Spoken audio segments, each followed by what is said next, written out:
Hi out there. You're listening to Coffee and Culture. We're on Talk 1260 and 103.7 KTRC. We stream at santafe.com. Podcasts of past shows, recent past shows are there at santafe.com, and other podcasts are on my website and Spotify and Amazon Music and all those sort of things. And you can look up Coffee and Culture with Matthew Chase Daniel, because my name is Matthew Chase Daniel and I host this show every couple of weeks. I'm in Los Angeles right now, not in Santa Fe, where I usually do this from. And I just had a beautiful long drive on Interstate 40 mostly. Stopped in Flagstaff and saw a good friend and saw a nice concert there, and just a lot of time in those extreme deserts. The desert of Santa Fe is extreme compared to some places, but the desert like between Needles and Barstow, California is just, I've driven it dozens and dozens of times, and every time it just overwhelms me with the openness and space. And I always think, oh, it's a couple hours across the desert, and then about 45 minutes in, I'm like, is this ever going to end? It just amazes me. Anyway, the desert is a little relevant today because I'm talking with Robert King, who is a ceramicist who lives in Galisteo near Santa Fe, and not too long ago moved from the lush fields of Oklahoma, relatively lush fields of Oklahoma, to the prickly desert of New Mexico, and started really devoting himself to his ceramic practice. And I believe the experience of the desert, the landscape of the desert, the materials of the desert really inform your work, Robert. And that's great because that's where we live, and that's that connection to the place is important in everything we do, but especially important when you're making ceramics, which is made from the earth. And yours is made from the earth at your feet, not from some imported earth, or mostly from the earth at your feet. So just first of all, welcome. Thank you for having me, Matthew. Uh, Um, yeah, talk about how you came to New Mexico with yeah, so my background is a little odd when it comes to, I think, most artists. I was born and raised down in southeastern Oklahoma on, what is now the Choctaw Nation Reservation. And my background is that I'm a family medicine doctor. I spent a huge chunk of my life, learning how to practice medicine, treat people. Um, I after graduated medical school and residency, I moved back home to the Choctaw Nation Reservation and helped found a family medicine residency program to train good young doctors to sort of finish their training on the reservation there, and with the hopes that they would stay, growing yeah. up and growing Where up did in you just sorry to interrupt, but where did you go to medical school? Was that outside of Oklahoma or? University of Oklahoma in Oklahoma Uh-huh. City. Right.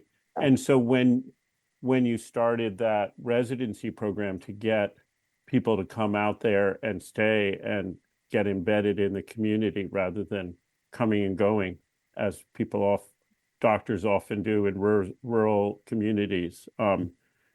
Did you start that as soon as you got out there to work, or was that something that developed over time? So I became a part of it as just sort of adjunct faculty. So I initially started a really unique clinic on the reservation. It was there's a mix of native folks and white folks on the reservation there. And it was the first clinic of its kind in the country where essentially we were funded by my tribe, the Choctaw Nation of Oklahoma. But the clinic was specifically for people that were non-native because it's an incredible, there are incredible healthcare disparities, not just for native people there, but for non-native people as well. They had to drive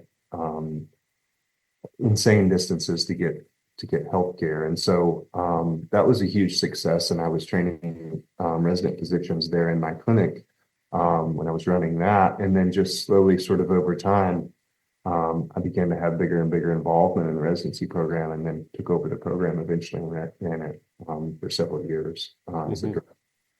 I see. Yeah, it was huge, and it was an incredible success.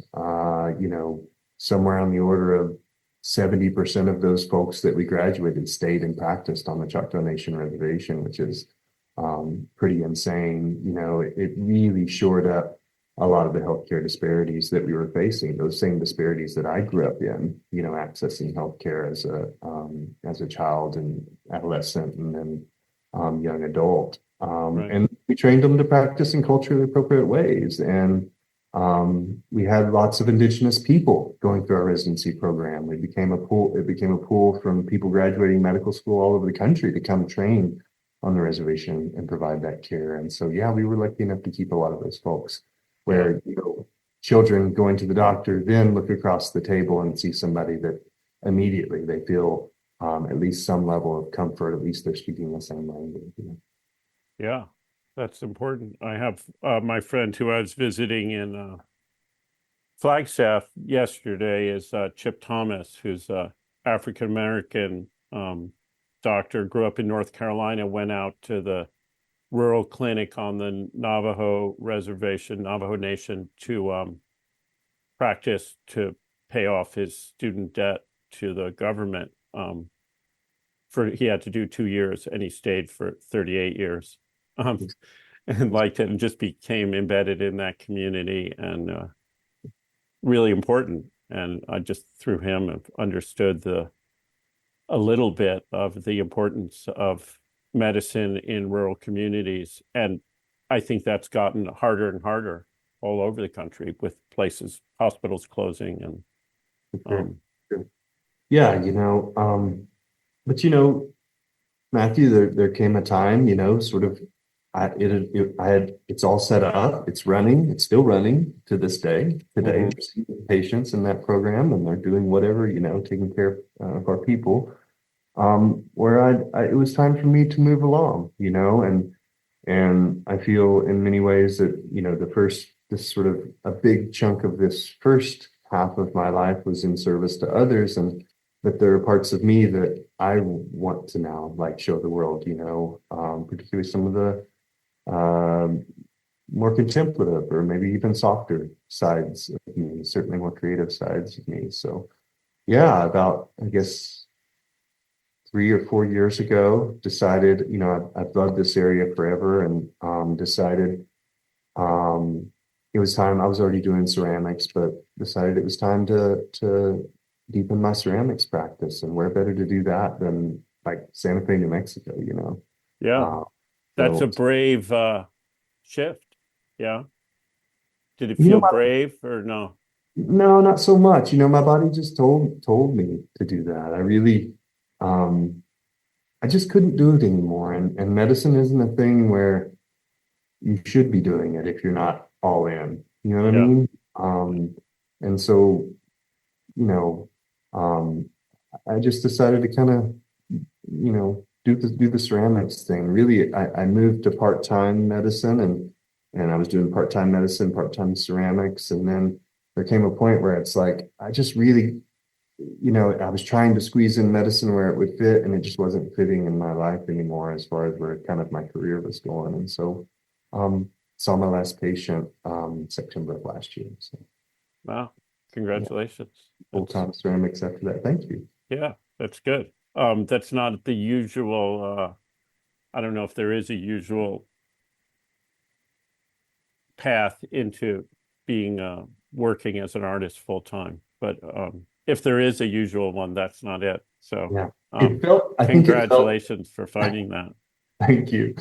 I think it felt more natural for me than it did to maybe like my colleagues, my family, they know who I am, Uh-huh. but maybe some of my colleagues that only saw that like, oh, Dr. King person, then Right. They figured you had gone off the rails somehow. yeah, yeah, Yeah. yeah. We got to go to a break. We'll be right back. My name's Matthew Chase Daniel. Talking with ceramicist, not Dr. Robert King.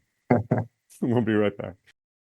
You're back listening to Coffee and Culture. We're on Talk 1260 and 103.7 KTRC in Santa Fe. You can stream it at santafe.com. Podcasts are also online. It airs at just after 2 p.m. in Santa Fe on Saturdays and Sundays. I'm talking with Robert King, who was a physician on the Choctaw Nation of Oklahoma and then moved to Santa Fe and eventually worked at his ceramics practice full time and recently opened a gallery in the old what's La Sala de San Jose, which is was also a gallery before. I believe Ed Epping out in Galisteo was part of running that. And But it wasn't being used, that space, at the time that you found it and wanted to open it. And it was originally a dance hall built in the 1890s, the oldest still extant dance hall in New Mexico. Is that right? That's what my landlord tells me. Yeah. We got to believe, got to keep your landlord happy. Got to believe. Yeah, yeah. Yeah, no, it's been special, that's been a really important third space in Galisteo for ever and ever and ever. Like you mentioned, going back to the 1890s, in small communities like this, it's not really a town, it's like it's a village more really. These spaces are important, you know, for people to gather and talk and like what better backdrop to have conversations than contemporary art. Yeah. Uh, Do you get people just coming in not to necessarily look at art or buy art, but just to visit and talk and tell you whatever? all the time, all the Yeah. time. Sort of selfishly, it's been a great way to for me to like get lots of time with my neighbors. Yeah.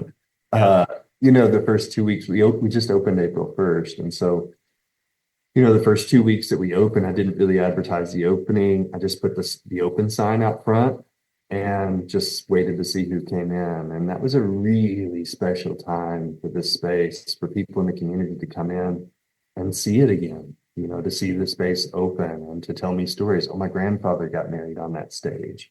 Uh-huh. Oh, such and such carved this into the wall over there, those sorts of things. And important for me because it really sent home that message of how important this space has been for so long to this community. And so, and I'm super stoked to open it back up to the community and now, kind of the rest of the world. And, you know, the thing that's really exciting for me about it now is you've got this incredibly beautiful historic adobe building and to juxtapose really contemporary art in that space is just fascinating. And so,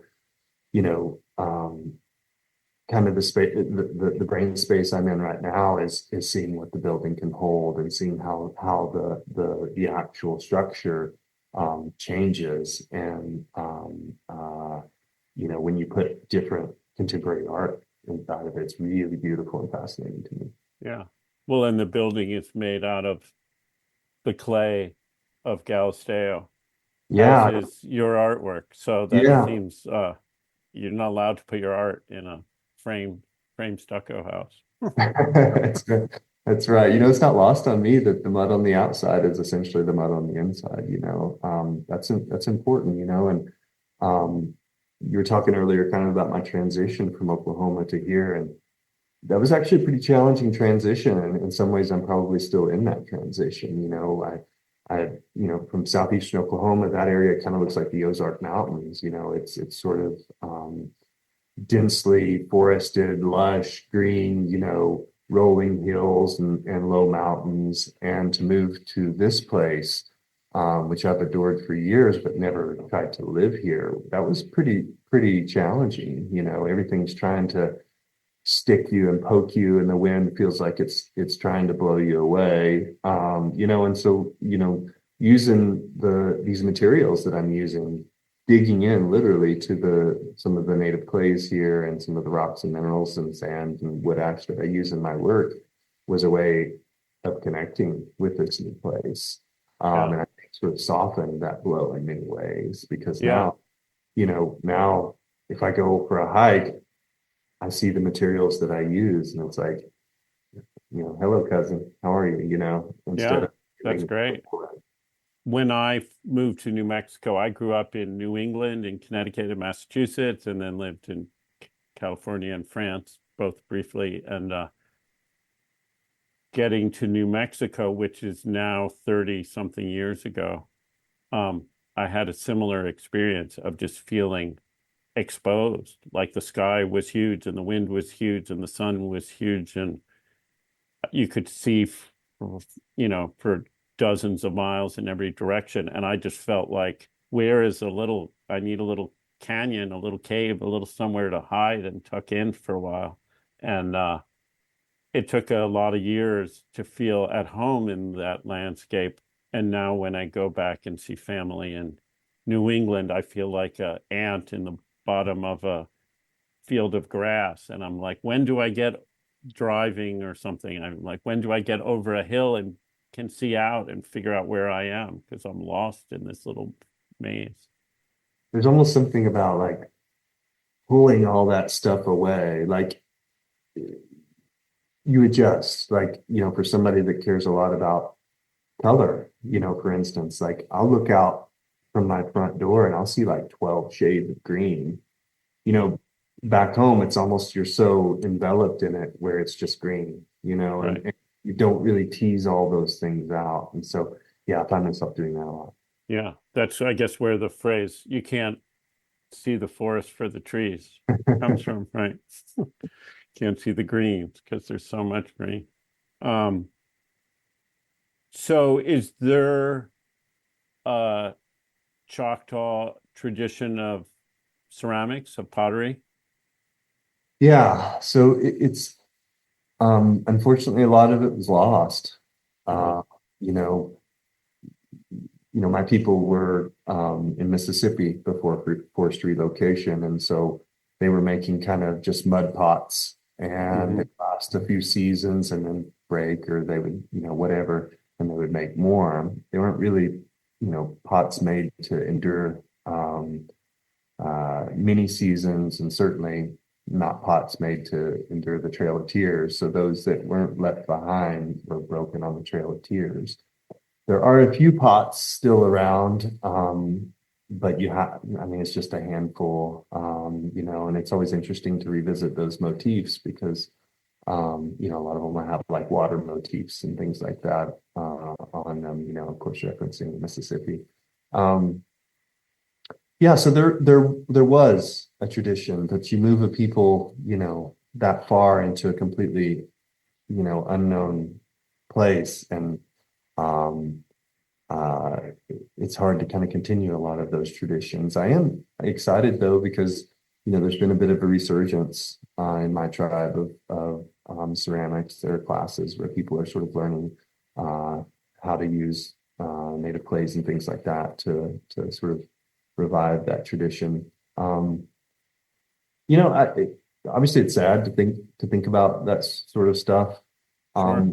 But I also, in some ways, it's really freeing, I think, for me, because there's no prescribed way in which I'm supposed to make ceramics. I Hmm. do, whatever I want. And I don't have to fit that in anywhere. And a lot of times it doesn't fit in anywhere. And there's something really freeing about that I know that a lot of um, my indigenous brothers and sisters aren't able to do maybe. Right. So Because, yeah, around here, there's such a deep, long, important tradition um, that it's hard to. And there are certainly indigenous people here who are breaking that mold, drawing on the traditions and totally transforming them in other ways. exactly. So, Yeah.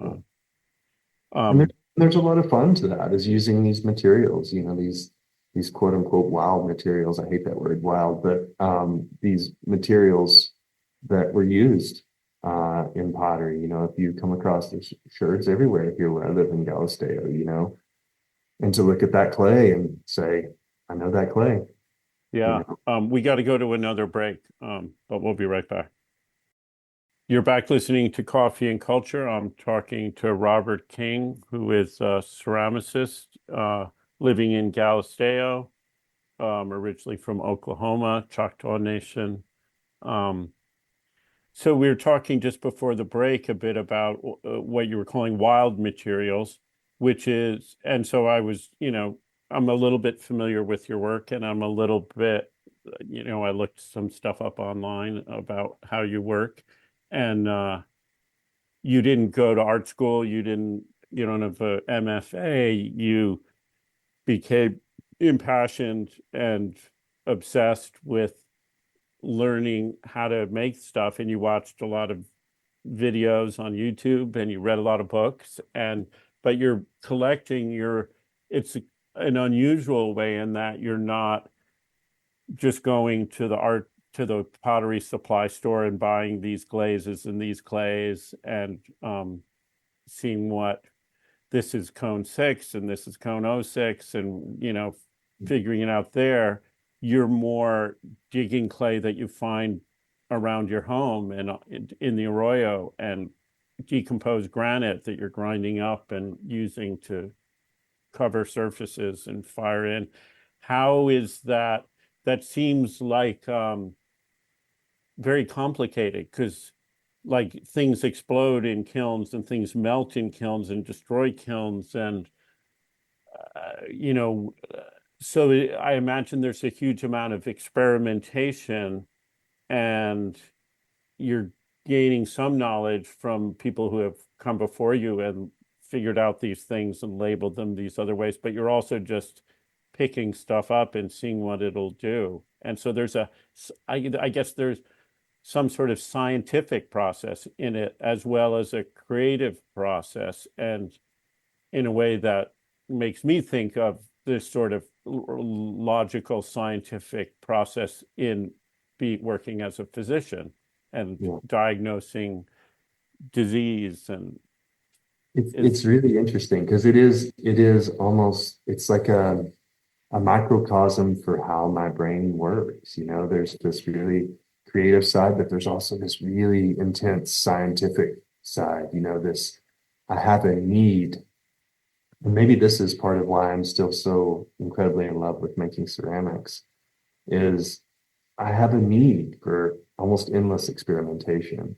I'm pulled forward by all these experiments, and each experiment informs the next piece, and so on and so on and so on.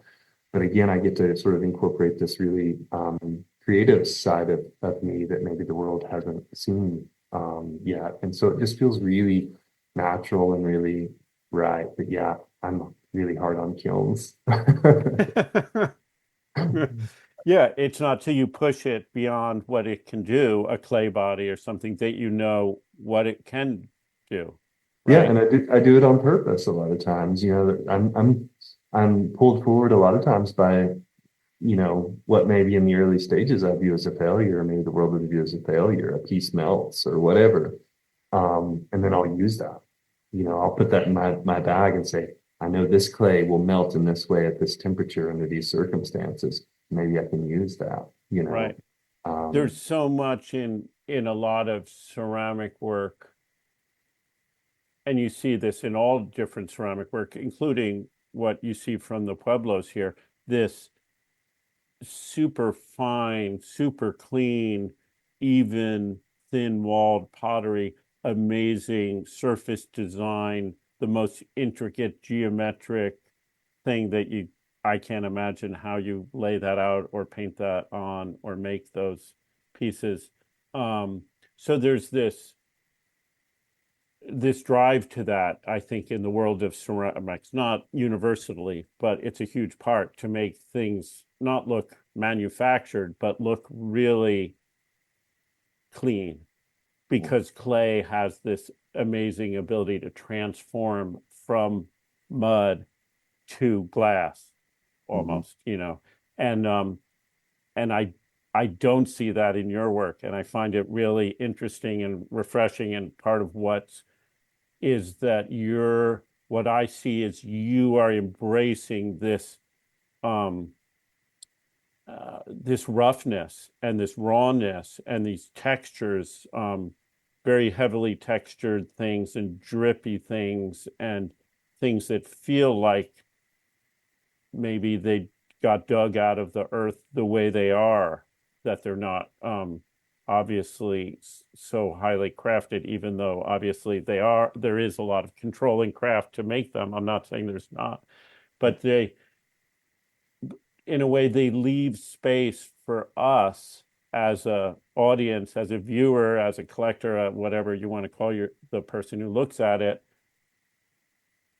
to embed themselves in the surface and the form. And it's almost like you've talked about it, forms coming out of dreams, and that, working early in the morning when that is all fresh.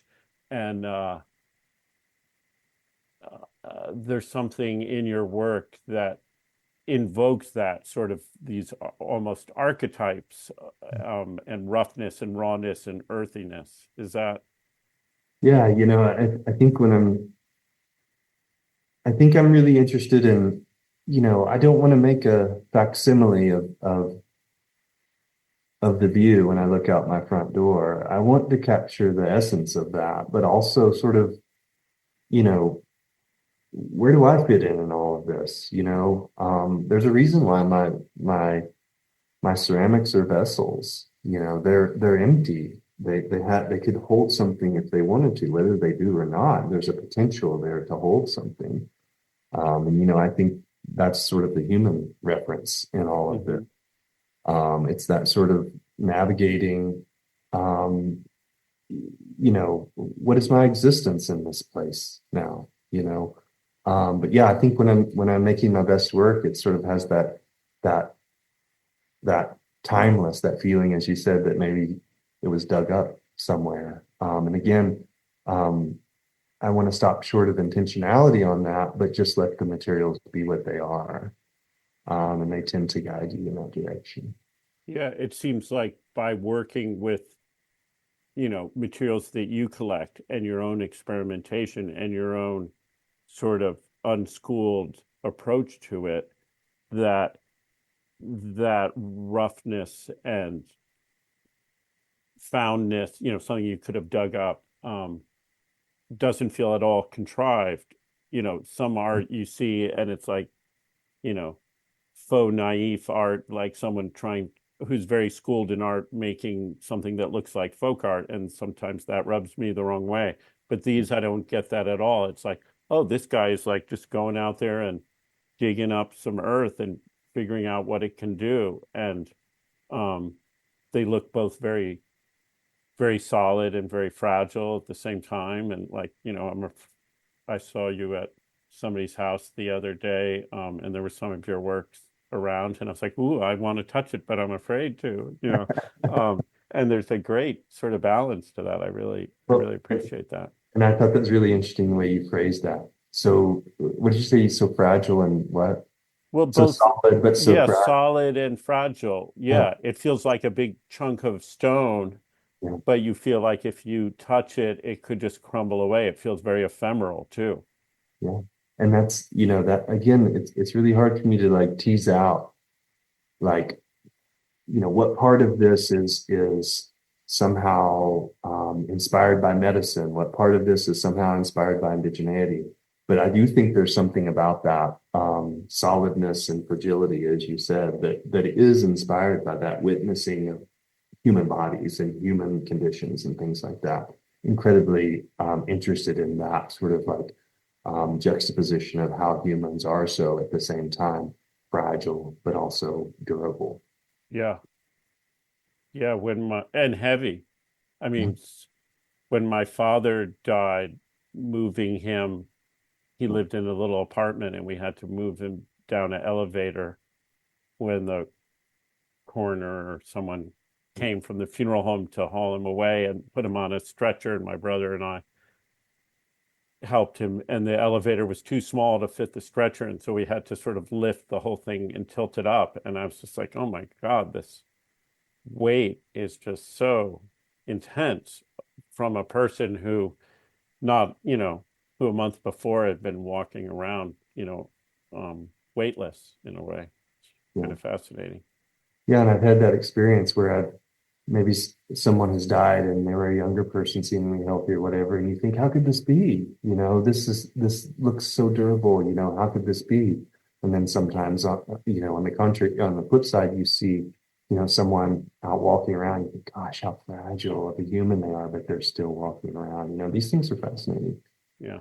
We got to go to our last break. We'll be right back talking with Robert King.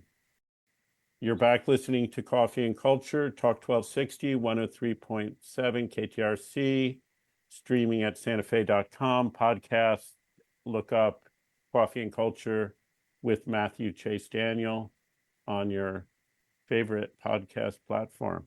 I'm talking with Robert King, who's a doctor, physician, and has transitioned into working with clay over the last 3 or 4 years and moved to Galisteo, where he has a practice, a studio, a home, and runs Duende Gallery, which is in the old Sala de San Jose dance hall. Can't miss it in Galisteo. It's right on the main highway, right where you turn into town, on the west side of the highway. Uh, And and what? sole, So mem- go sole ahead. member of the Small Business Association of Galisteo, waiting for other members. Lonely. uh, Galisteo is a great community of old Spanish community, former Pueblo there, newcomers from around, big famous art people, non-famous art people. Nice feel there of a Yeah. combination, and it really feels like a little village there. Somewhat coherent. I always love stopping in there for whatever reason. Yes. Yes. I'm very lucky to live here for sure. You named the gallery Duende. What does that word mean? So there's a few definitions for duende, and the one that really appeals to me is from the writings of Lorca. And it's really so like back in those days, Lorca was Spanish. Maybe they would go to flamenco shows several times a month, and they were all good and great. But maybe every few months or maybe every few years, there was a show that was so captivating that it made you cry or it gave you chills. It moved you. And those shows were said to have duende. I And see. so that's sort of my aspiration is to have work that moves people, maybe cognitively, but maybe more viscerally, where something about seeing the work is the body responds. Nice. Is so your body responds viscerally to work, and so do you see the work either for you or for the people who see it as related to your work as a physician in terms of healing or physical connection, physical engagement? Yeah, I don't know. I don't know if it goes that far. I don't know that that's really for me to say. I did a series on mental illness, so psychiatry was a big part of my practice. Obviously, when I was back home practicing, huge, prevalence rates of all sorts of mental health disorders, and so I did I did a series on mental health disorders where I did 5 pieces: depression, anxiety, bipolar disorder, addiction, and schizophrenia. And I showed those pieces in Richmond, Virginia last year, and there were tears, different from different, from different folks, particularly the addiction one. I think we've all encountered people that are struggling with that, and to sort of embody that, you know, that issue using ceramics, which is a challenging medium to speak through, Yeah. and particularly in non-figurative work, and using the vessel form. I think there was maybe a little bit. It certainly touched people. I don't know if I would go so far as saying it healed them, but yeah, I think it touched them. Yeah. Well, I just love how there's a holisticness to your practice and your experimentation and your connection to the earth where you're working and collecting your materials, and to your work as a physician. Like, you devoted a lot of your life to that, and now you've sort of, in certain ways, left that and moved to a different phase of your life. But in a way, the the empty vessel, the vessel that is a container, you're relating that to the body and what we were just talking about. I just think that's really beautiful that there's a continuum to that and not a division to that. That's nice Yeah, to hear and learn. it's still in there rattling around somewhere for sure.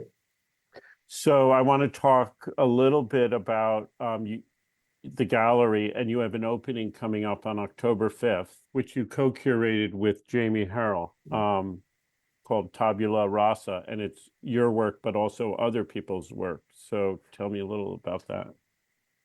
Yeah, so yeah, it opens October 5th, 4 to 8 p.m. will be our opening reception. I'm really excited about this show.